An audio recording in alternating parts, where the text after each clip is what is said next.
Shalom, this is Levi Shore. Welcome back to Sweet and Torah. So this Shabbos was very special for us. It was my son Binyamin's bar mitzvah in Parsha Emor. 2 years ago, we had a bar mitzvah for my oldest son Yaakov, and then Bezrat Hashem coming up quick through the minors into the major league soon. My third son Yehuda. So it was very beautiful, like just all of us to get together, and we don't always get to celebrate Shabbos with family, but it's so beautiful when all the family comes together and we get to see everyone on Shabbos and we get to celebrate. So it was very, very nice. So that was us personally. Now, in the world, I mean, Hashem is doing massively big things, revealed things in the world, and I want to bring some of this up. So there's big things going on in Persia right now and Iran. Let me bring up this first story here.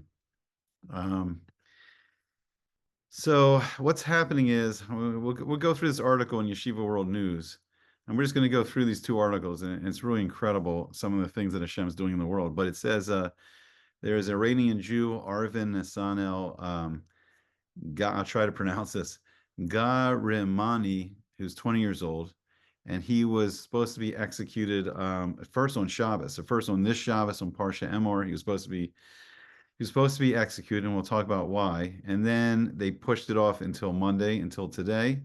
But Baruch Hashem, his execution has been delayed for another month. So we still have to really daven for him and get him out of danger, and we'll see the whole story. So the postponement was announced by Rabbi Moshe Mar Garetin of the Tzedek Association. He said, it's excellent news. The court system in Kermanshah, Iran, I apologize, I don't know how to pronounce any of this, has granted a temporary reprieve to the wrongly accused Jewish man, postponing his execution by approximately 1 month.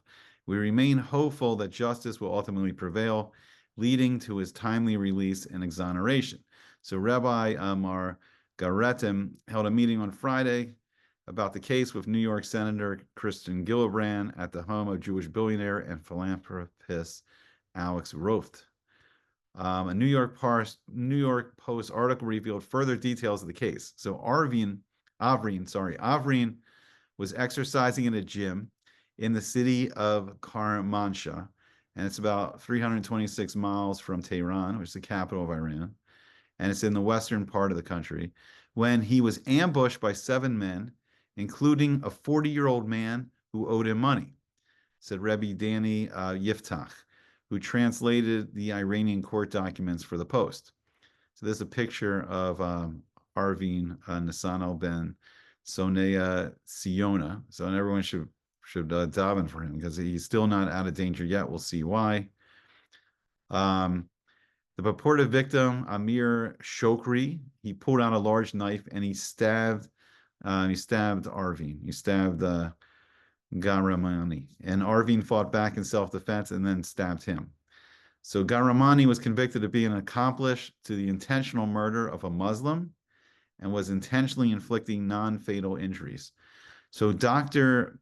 Hamoyun Samaya, the Jewish MP in Iran's parliament, has tried to intervene by asking multiple lawmakers to mediate with Shokri's family, even offering to build a mosque in his name, and all the efforts were unsuccessful. So this morning I spent an hour responding to all the WhatsApp messages I received about this issue, Yiftach said, and this has gotten everyone very nervous in Iran. I'm confident that if this case would have been in Tehran, it wouldn't have turned out this way because I do believe in the goodwill of the central government, Yiftach said. So ever since the revolution, Iran said they're not against the Jewish people, they're just anti-Zionists. Now is their chance to prove that. Until the last moment, efforts continued via international organizations to prevent the execution. Various parties appealed to several countries to intervene, including Russia and Germany. Additionally, lawyers and officials in the Iranian Jewish community and in the U.S. have made efforts to influence the family of the victim to commute the death sentence and accept financial compensation. In the Muslim law and Sharia law, if a Muslim is killed by a non-Muslim, so it's the automatic death penalty, unless they're given some kind of financial compensation, and the family is, I don't know what, they're just bloodthirsty and they won't accept anything yet. So we need to pray for Arvin Natanel ben Sonia Tziyona, that he should be freed from this horrible. And Bezrat Hashem, I think there's another article that says there's about 8,500 Jews still in Iran and Persia, and Bezrat Hashem, it's time maybe for everyone to get out of there, come back to Eretz Yisrael, just leave Persia already. Okay, so that's happening. Now, we're going to see Hashem's response.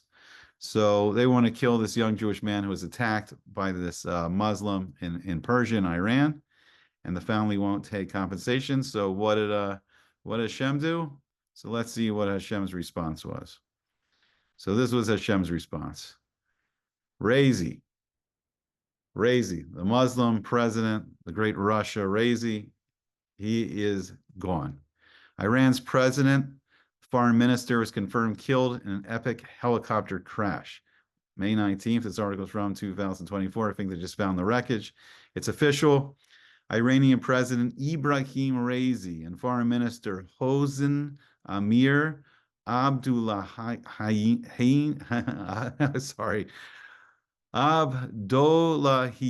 I don't know, sorry, my Persian's not great, are dead. The helicopter they were flying in over Iran's East Azerbaijan province crashed in freezing, rugged terrain during the atrocious weather conditions, including rain and dense fog, on Sunday afternoon local time. Here, let's see if we can see any of this video here.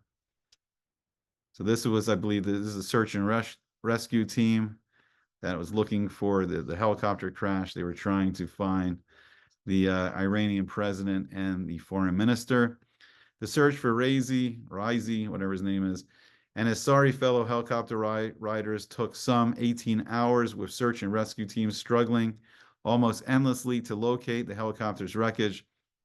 Turkey eventually provided a reconnaissance drone to help find the missing helicopter, and the chopper was finally identified, blasted to smithereens in a rocky, jagged area where the odds of survival after a crash, even of a low impact one, especially for many hours, were exceedingly low.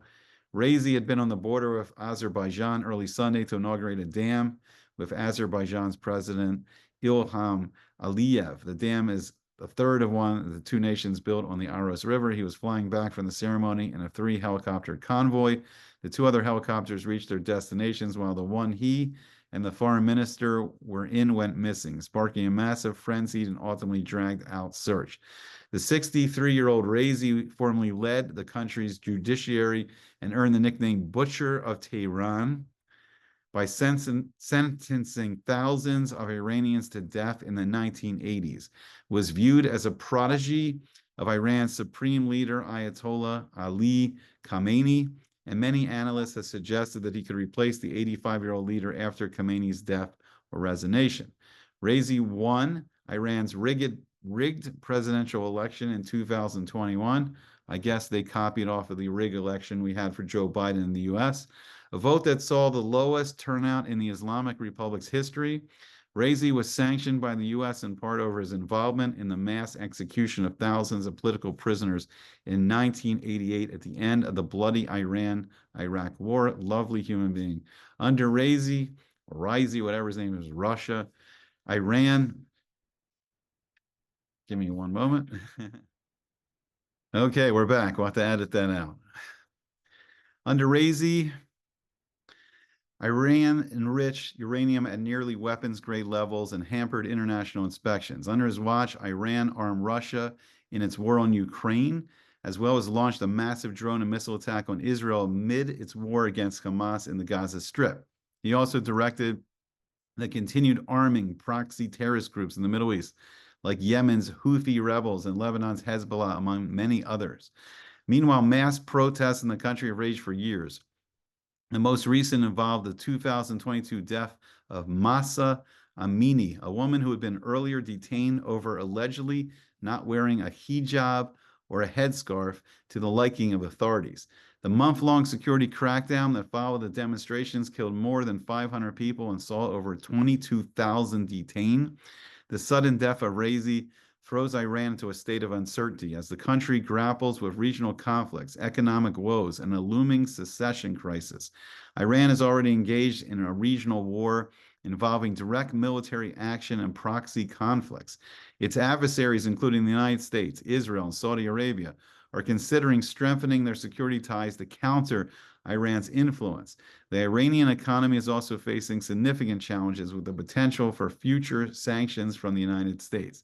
According to the Iranian constitution, a new presidential election must be held within 50 days, with Vice President Mohammad Makber assuming the presidency in the interim. However, Makber is seen as an apparatchik rather than a power player, and the real secession battle lies in the future.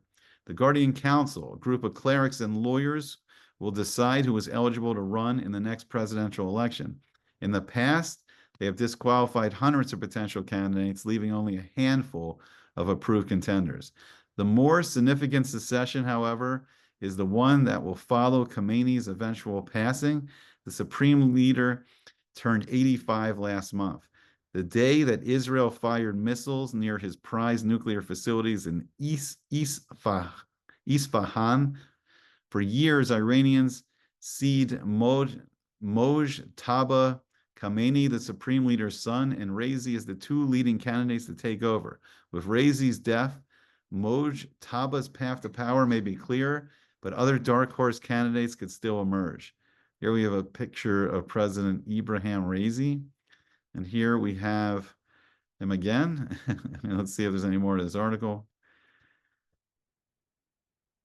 Okay, so that about wraps it up. But we see that there's big things happening in the world. We need to pray for this young Jewish man in Iran that they will take the financial compensation and they will not try to execute him. And we see that Hashem is taking direct action against Iran after their attack of close to 300 ballistic missiles and drones, their funding of all the proxy attacks from Hamas and Hezbollah. And we're seeing amazing revelations of the Yad Hashem, of Hashem's action in the world. Okay, I hope you enjoyed it. Hope to see you back again soon on Sweet and Good Torah.